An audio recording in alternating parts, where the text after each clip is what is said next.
Hello and welcome back to Wine and Wine with me, Sam Loy, and our good friend Russell Cutting. How are you doing, Russell? We're most of the way through our bottles of wine at this point, at this end of the review.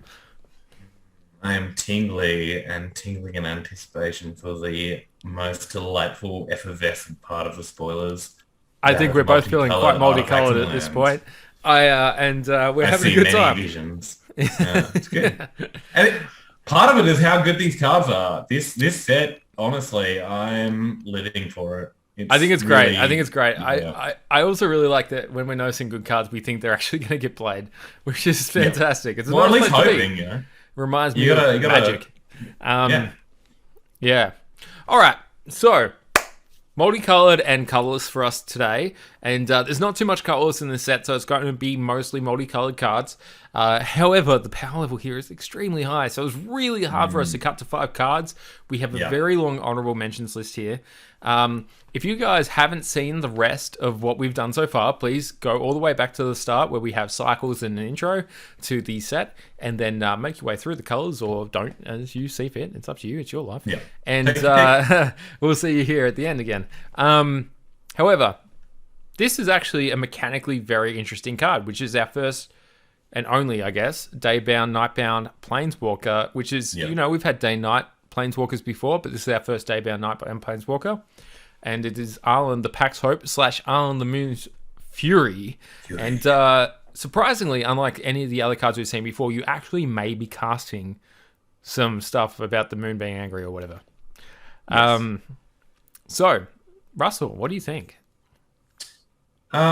So yeah, it's we've had double face planeswalkers before. We've had them in a myriad of kind of examples, whether they've come in as planeswalkers, whether it being that magic origins, where they're creatures that the planeswalkers. Creatures But exile themselves, come back as walkers. yeah, but in every case, they've basically always come up on the front side. Arlen is the first to buck this trend. In lieu with the rest of these kind of new Innistrad werewolf type cards where the day-night mechanic is a game mechanic, not a card mechanic, where it can be day or night. So you can cast Arlen the Pact Hope at 4 mana, but if the game happens to be in the night state, it enters the battlefield straight away as the Moon's Fury, which is interesting. So you are really dealing with two planeswalkers. A previous Arlen did kind of flip between in a werewolf type of thing, but always started on the first side. On the day. With Always start on the day side. the day Yeah. side. Yeah. Whereas this is one of the few, well, the only kind of one we've had you could come in Enters and on the up. B side, yeah. Yeah. For sure. I mean, absolutely. It's the first time we've seen it. And it's interesting. Angry Moons are the way to go sometimes. Yes. I think that this is going to be an interesting card because it's so powerful on both sides. It's going to be interesting to track day night when we're playing games as standard.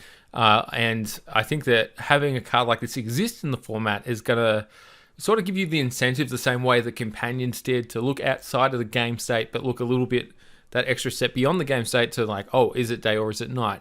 While you are making your plays for your turn. And I should say, potentially this card will enter and then be able to do the 0 on the Moon's Fury side, which is become a haste indestructible trample 5/5, which is a big Yeah. deal. That is a very good card. If you gave me a 5/5, let's call it a werewolf, a haste indestructible trample creature for 4 mana, I would like that every time. And even if you don't get that every time, this card is still good. Yeah, it's one of those things like if you are forced to be in the night side, it has a +2, which is kind of like a defensive ability. Like the add red green isn't nothing. Like you can potentially play this and a 2-drop to protect it. Plus it goes up straight up to 6 loyalty. So that's if you are forced. And if you're in a state where you happen to be in night for whatever reason, and you're like, you're in turn 3, you're in night, you're like, I would like to cast Arlen next turn. Like, and you can, okay, maybe you have to build your deck in a certain way, but like you can cast 2 spells at the end of the turn, have it flip back, and then go to the Arlen, the human side, Yep. which has a very powerful -3 to create 2 2/2 Green Wolves. So good. That's so good. Yes. And then its other ability probably isn't good the turn it comes down, but it is certainly a very powerful ability once it is in play. So if it comes down, makes a 2/2/2s, which doesn't guarantee, but certainly helps ensure that it will survive until the next round. The +1 is extremely powerful, and that's more of a control, grindy, mid-range strategy, whereas the Moon Fury side, a 5/5 trample, indestructible haste, the haste obviously being pertinent if it comes down the Nightbound side, is no joke either. So it's very hard to evaluate, but like I actually all think four of its abilities are good. Yeah, I think it's hard to evaluate from a gameplay perspective in terms of like the mechanics of how this is going to work out. But the easy thing about it is it's going to be good. Like I think that we can say that. I don't think that there's any worse ability than the plus red plus green mana adding thing. But when you know you need to use it, it's great to have the option to go to 6 loyalty straight away. And the +2 is good there. It's really good, yeah, the +2. And I think that this card's just really good. It's good against aggro, it's good against mid-range, and it's good against control. It's good if it enters on the day side or the night side. A lot of the time you will prefer it to enter on the night side just because it's just the best Gideon ever printed if you do that. But this is like the ultimate Xenagos and the ultimate Gideon together. Somehow this is Gideon ally of Zendikar on crack at the same time as it's Gideon another version on a different side, as well as mixed with Xenagos. So I think that this card is just really strong. It's really good. We remember Huntmaster of the Fells. And it incidentally gained 2 life. But like that was 4 mana for 2/2/2s. And then a thing that could keep happening. And that's what this does.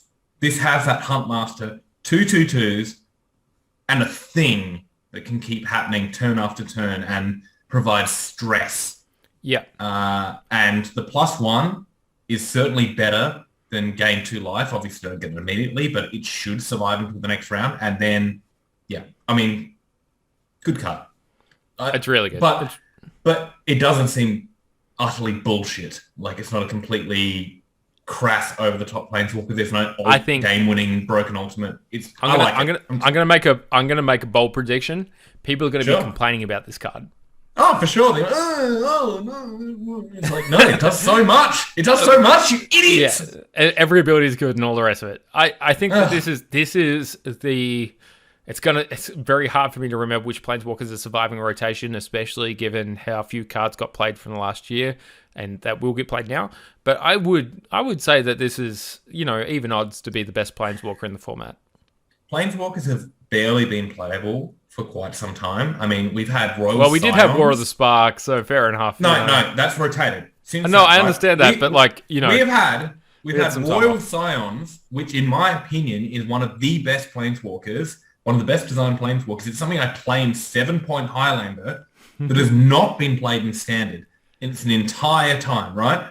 So planeswalkers, one that is good enough for 7-point Highlander, have not been played in Standard. Planeswalkers have been ostracized through this time, which I'm fine with because we got absolutely stabbed in the gut with Narset and Teferi for so long. Yeah. If this card is what returns us to Planeswalkers, this and Ren and 7, despite the name, I'm cool with it because they're fine. It's also nice that Planeswalkers will have a color identity which is not blue-white. So if Planeswalkers are good, they're going to be green-red, and that's kind of cool. It's just a different look at it, and it gives people who prefer their colors to be green-red and a little bit more on the aggro side, that they'll have a look at Planeswalkers as well. And I think we could do with more of that being a standard legal thing. But anyway, we agree this card's very, very powerful. We're moving on. And it's to another green and red card that I think I may have snuck in under the radar with you. I think I really put this card down. Okay, I really love this card. This is a weird one. This one's going to take a while to get. Please, I know why it's good. Tell me why this card is good. Okay. One of my favorite cards of all time is Harrow. This is Harrow with different modes. So what Yeah. this card is, Harrow is an instant, I'll say that, but it also sacrifices instead of targets. So if you get it countered, you actually just lose the land. I think that this card is a ramp piece at the same time as it's an answer to some things. At the same time, it's a value card because it's got flashback at the same time as everything else. And I think that this is a card that is going to allow you to play a red-green ramp land spell in your deck that is also just not dead against a bunch of stuff. The flashback on this is so misleading because the first side of this is a ramp spell and the second side of this is an answer. And I think that this card is just really powerful and I'm a big fan of it. Yeah, so I definitely agree with you. A lot of people are going to look at this card and be like, this is the worst shatter/disenchant I have ever seen. It is, to be fair. But that is not what this card does. Oh, it's a bad Stone Rain. Like you destroyed their Tron piece maybe. It's like, no. The actual point of this card is to destroy your land and ramp yourself. And then it has fail safes of if there is a problem artifact or enchantment, it covers them. It's a little bit difficult to, because like it looks weird, but it also if you understand what it does. Yeah. It only replaces for basic lands as well. I suspect that this is going to get played in some decks in older formats just because of weird interactions, like this card plus flagstones. Only good with flagstones, but that's very good with flagstones. It does not work with indestructible lands, which is notable. Yes, but it does not find them anything if they don't have basic lands in their deck. So if you're playing against Affinity or something, or Tron, that's not a playable deck. But you know what I mean? Yeah, Tron. I mean, there's enough Tron hate pieces at the moment, but there's never enough Tron hate pieces. I think this card's just really, really solid. It also exists in the same format as we still have Zendikar in. So we actually still have, I know it hasn't seemed like it, but we actually have Lotus Cobra legal. Lotus Cobra is a legal spell in this format. And we have, not only Lotus Cobra, we have a bunch of other rewards for it. And I think that having something that ramps you by one, but also landfalls twice, is of a sneaky value here that people may have not recognized.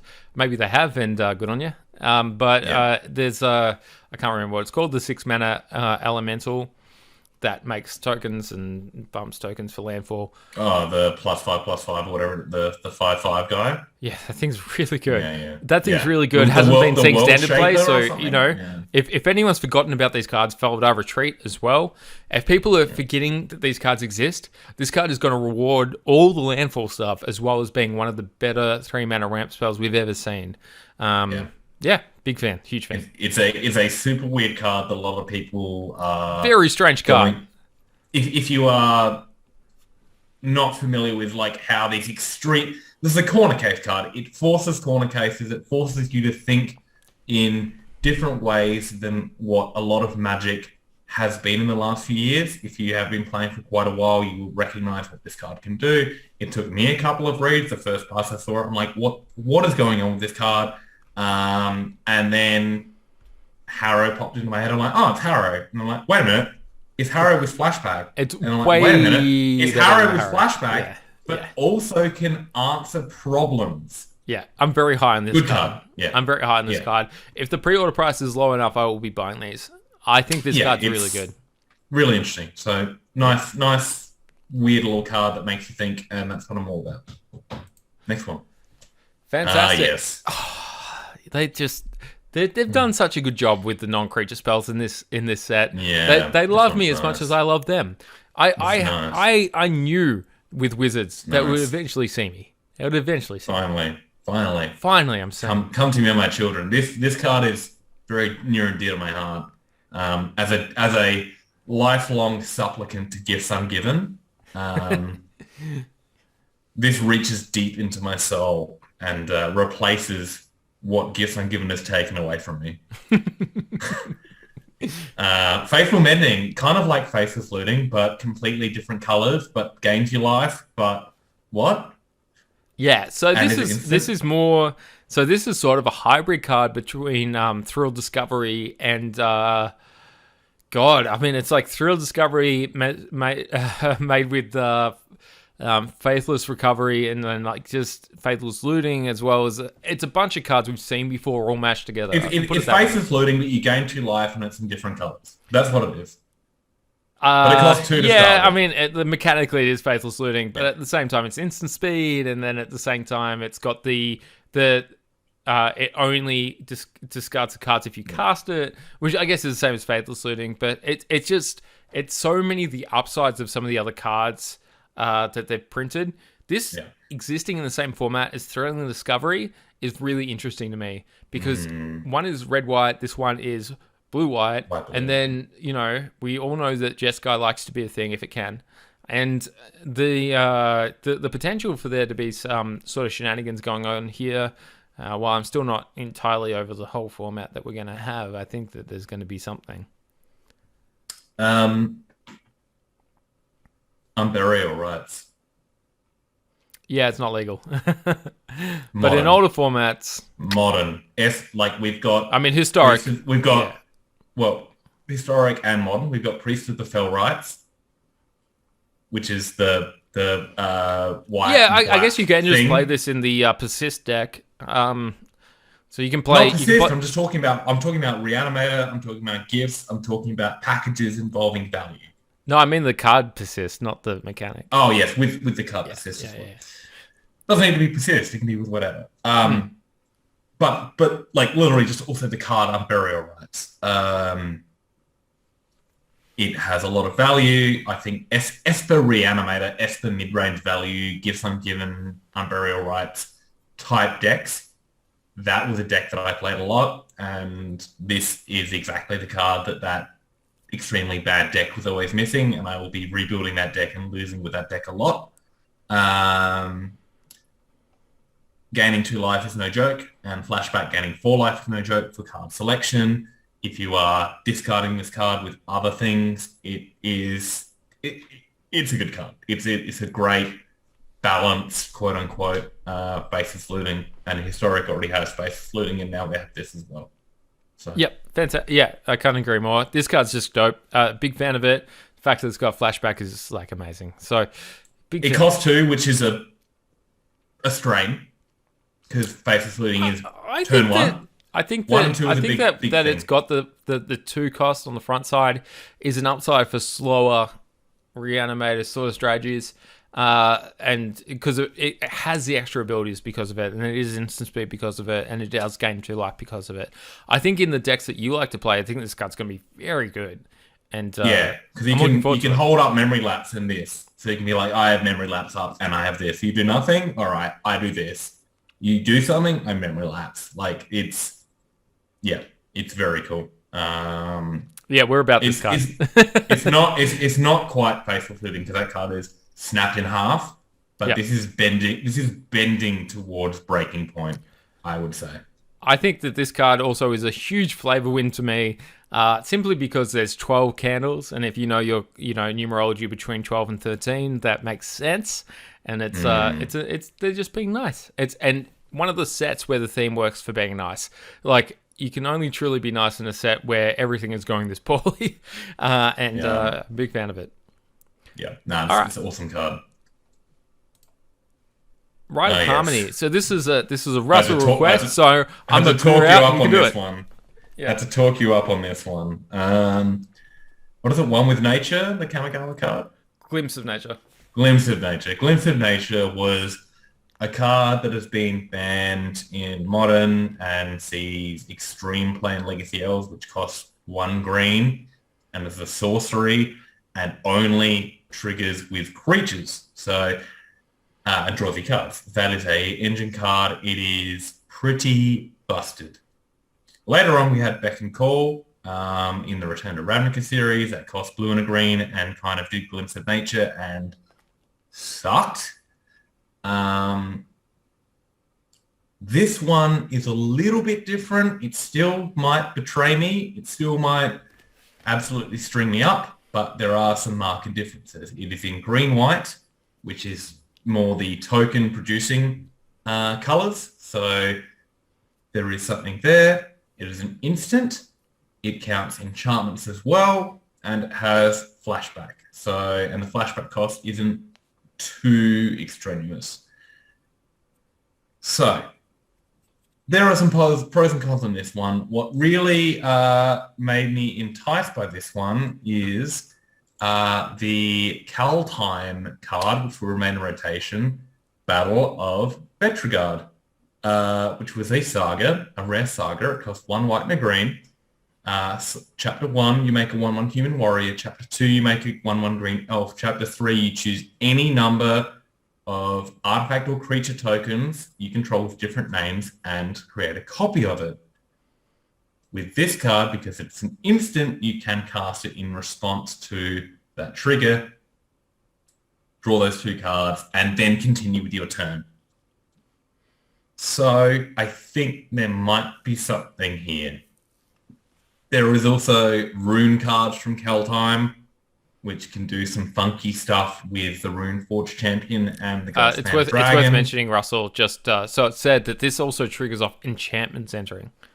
Yeah, which is the rune cards. Yeah. Sorry, which I'm talking about. So the enchantments, which is the rune cards, with Runeforge Champion and Ghostman Dragon to do some funky stuff. And it's got flashback, so if you can do some weird stuff with enough mana, you can cast it and flashback it and drawing 2 cards per activation, so you can very easily draw your deck. I don't know. This is the closest thing we've come to Glimpse of Nature in a while. It's not quite, obviously, but it is in the realms of possibility, in the flashback and the extra caveat and the instant speed. It's pushed. It's just a little bit scary for me. Yeah, no, it should be. It should be. I think that this card having flashback is a big deal, and we'll have to see how well it works out. It's going to require support, so it's one of those ones we'll either see or we won't. But if we do see it, it's going to be really good. Like it's got enough on it. I'm a little bit more skeptical than you, just because I tried to make Beck out of Beck Call work a little harder than most people should have. That being said, I very much welcome this being a thing. And I mean, there's some elf decks in Historic at the least that may make good use of this card because they have such good access to mana now that this may be a very powerful card in that context as well. I want to say that I'm not like hard on this card. The text on this card worries me. It bears mentioning. This is one of the few cards in this set I look at, I'm like, please, Wizards, I hope you did your due diligence on this one. Most of the other cards in the set have enough safety valves to make me not worry. This one makes me a little bit worried. I am so glad to be worried by this card. Yeah, well, it's good. It's good to have a couple of cards you're like, really? I want them open-ended. Give me the open-ended cards. Yeah. I want the busted stuff. Give me the busted stuff. Put it right in my veins. I'm not as hard as I am on this one as my Regent, my little mirror Regent dragon, but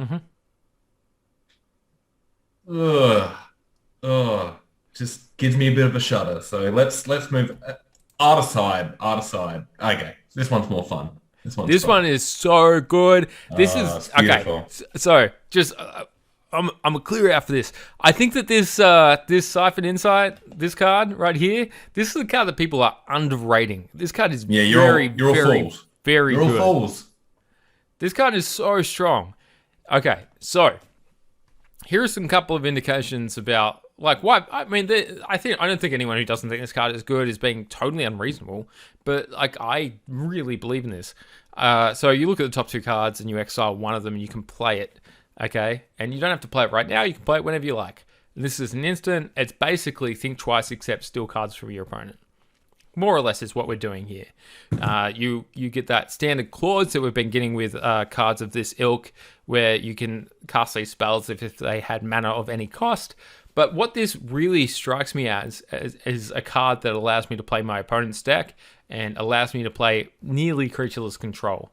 So this is a card that I can end the game with whatever you're doing, and also puts me way ahead on resources. So this is a card which is a death by 1,000 cuts card, but those cards, look, they're not normally this good. They only allow you to maybe be think twice, and this card is better than Think Twice. This card allows you to play any card you get off it, so you don't need to cast a card, you can just play it, right? So if you hit one of your opponent's lands, you can play one of your opponent's lands, and you can also play one of your opponent's lands later on. You don't need to do it this turn. None of those timing restrictions exist here. I think this card is going to be very good for a while, and I think this card as just a value engine, which requires your opponent to, I don't know, play Magic cards in their deck, is probably just a really good place to be. Yeah, this is like possibly the best Cypher type card that we've potentially ever seen. You absolutely mentioned, like, spot on some of the more nuanced parts about this. It's not cast to play, so that allows you to access a lot more than what these cards normally allow you to do.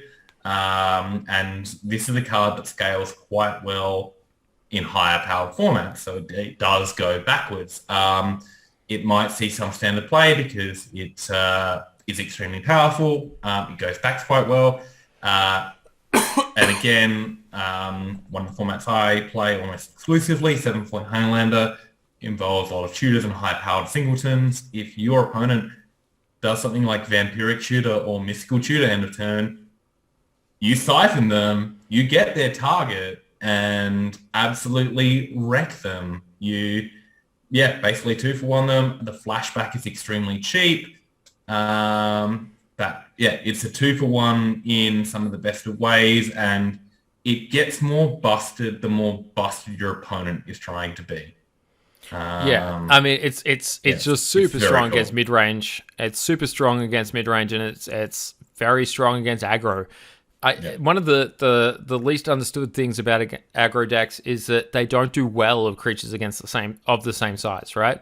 Yeah. So if you have the time to cast a draw card, what you're normally going to be doing is drawing a card from your own deck, and your own deck is not really going to be answering creatures if you're drawing a random card, and instead of that you can draw your own 2/2 from their deck, then you're probably ahead a little bit more. In some decks where, aggro is just a really bad deck, in some formats where that's the case, I should say, then, hey, you don't need this card, and this card's probably not good. But if aggro is legitimately good, if the creatures are legitimately good, and I think that they are in this format, then this card is going to be strong against them. And it's also going to be strong against mid-range, and it's going to be quite clearly good in the mirror, because you're getting card selection out of the same thing at the same rate that you'd be casting a Think Twice.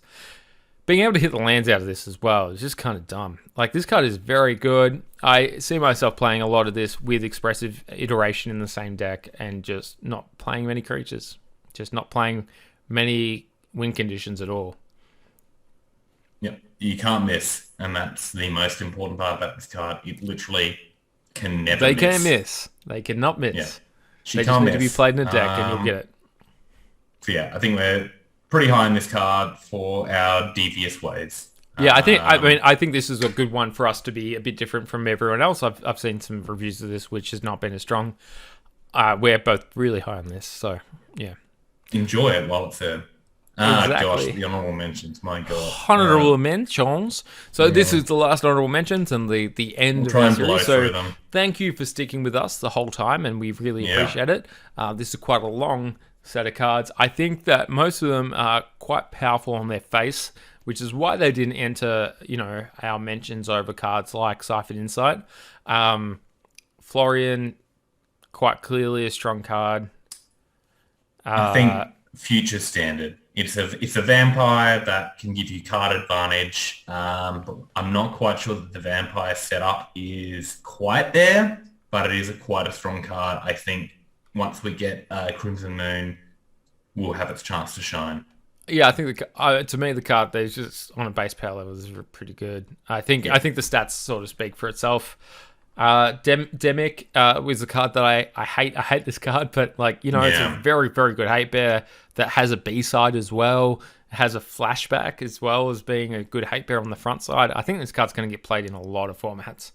Yeah, I see it particularly in Standard, maybe as far back as Modern, and potentially something like 7-point Highlander. It does have like a Graph Digger's Cage attached to the front side. and on the backside, a bit of card advantage and aggression as a flyer. So, Yeah, look, if you're looking for a creature graph digger's cage, this is actually better than the options that exist ever. yeah, So, I think it's pretty cool. yeah, it's a very good card. Its only limitation Galvanic is it is Iteration. white, blue. Yeah. Yeah, Galvanic Iteration, the fork. Yeah, fork with flashback. yeah. So it's a reverb fork with flashback. I think this card is really dumb. I think that, look, I'm not going to give away all my secrets, but there's a deck that I'm willing to play this in that will be legal on day one, and I think it's going to be very good in that deck. I think that it's also enough value that you can play it in other decks. Maybe not as a 4-of, the way that I'm planning to play it, but I think that, look, for all the combo mages out there, we got one in this one. This one is good to us. I think it's a lot of value, and it's also great value to mill over or whatever if you're playing a more instants and sorceries based strategy.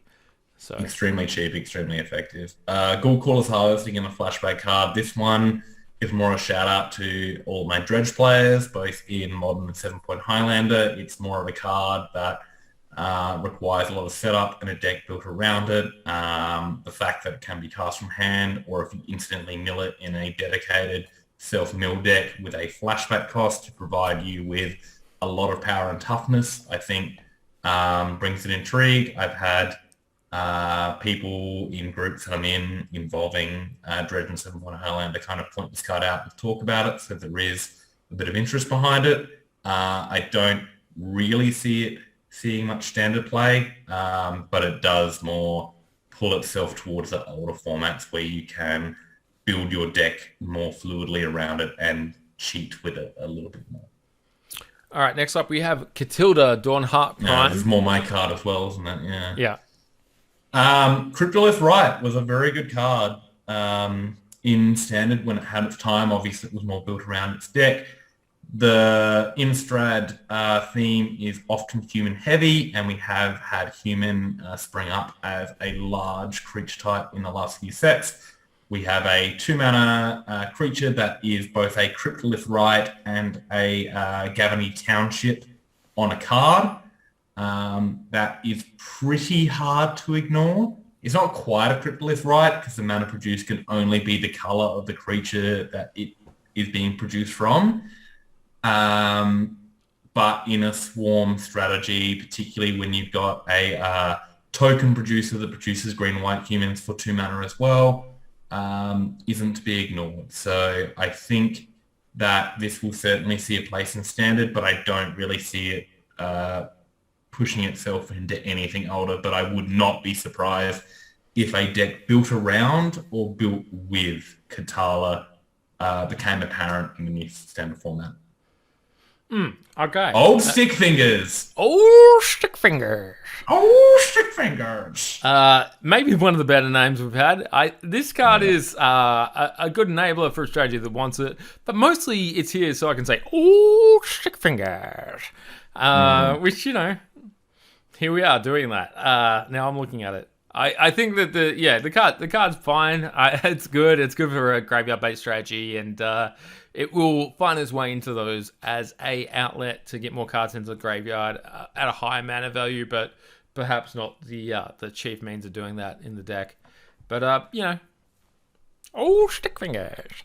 I think there is a black-green great self-mill strategy between DJ Fungus and Willowgast and this. There's some stuff going on there, so potentially we'll see that. Teferi, who slows the sunset, our white-blue planeswalker, came in quite late. It is powerful. It's garbage. It can do some things, but it can't do anything. This card sucks. Do not buy this card. Do not pre-order this card. This card is garbage. It is of the swamp and shall return to it. This card is one of the worst planeswalkers I've seen in a long time. You done? No. It's fine. But I agree with most of what Sam says. Some people will build around it. I think there are some very convoluted, extremely stupid hoops to jump through to make this card vaguely playable, which I don't recommend doing.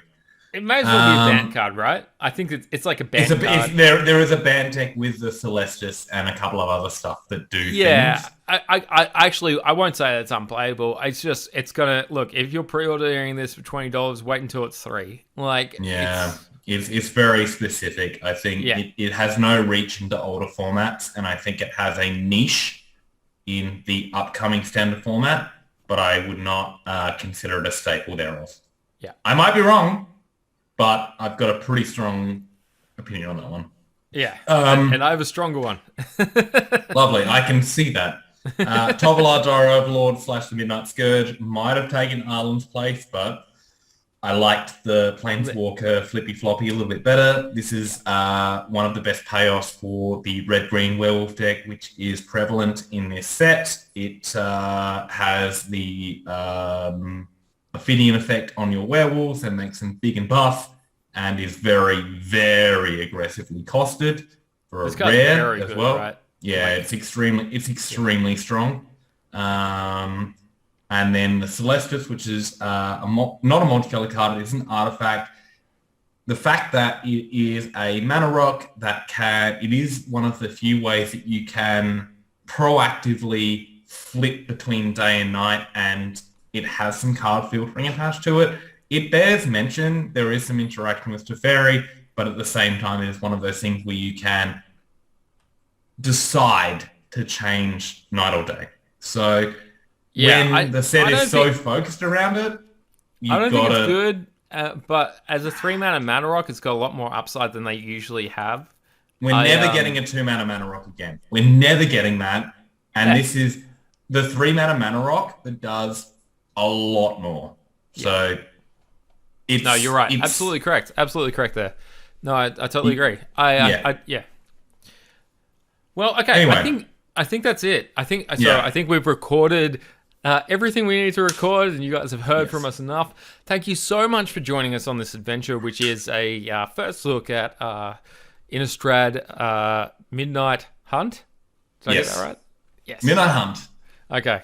There's a lot of wine drunk through the session that we've been recording, and a lot of bands had and all the rest of it. So thank you so much for joining us. If you made it all the way through, we very much appreciate you. Please subscribe to the channel that we have here. You will still see us push through. Presumably, you will see us push through all the socials in which you found us. But very, very nice of you to join us for this, and it's really good to have a chat to you, Russell. And thank you so much for joining us. Absolute pleasure. Yeah. We'll be looking to do maybe some other content in the future, aside from kind of these set reviews. It's a work in progress, whether that's something that you would like or otherwise. Just looking to kind of build a channel, maybe, if that's something people want. Yeah, we enjoy talking. We enjoy talking. We enjoy having fun. We enjoy communicating with people. So, if you have any suggestions or you want to, let us know what you thought in any way, shape, or form, please reach out. And there's all the normal avenues for doing that. So, thank you so much for joining us. We really appreciate your time. And look, we hope to talk to you soon. And we'll see you much later. love. Be peaceful, lovely to each other. Get immunized, and that's enough for me pushing agendas. Peace. See you guys. Bye.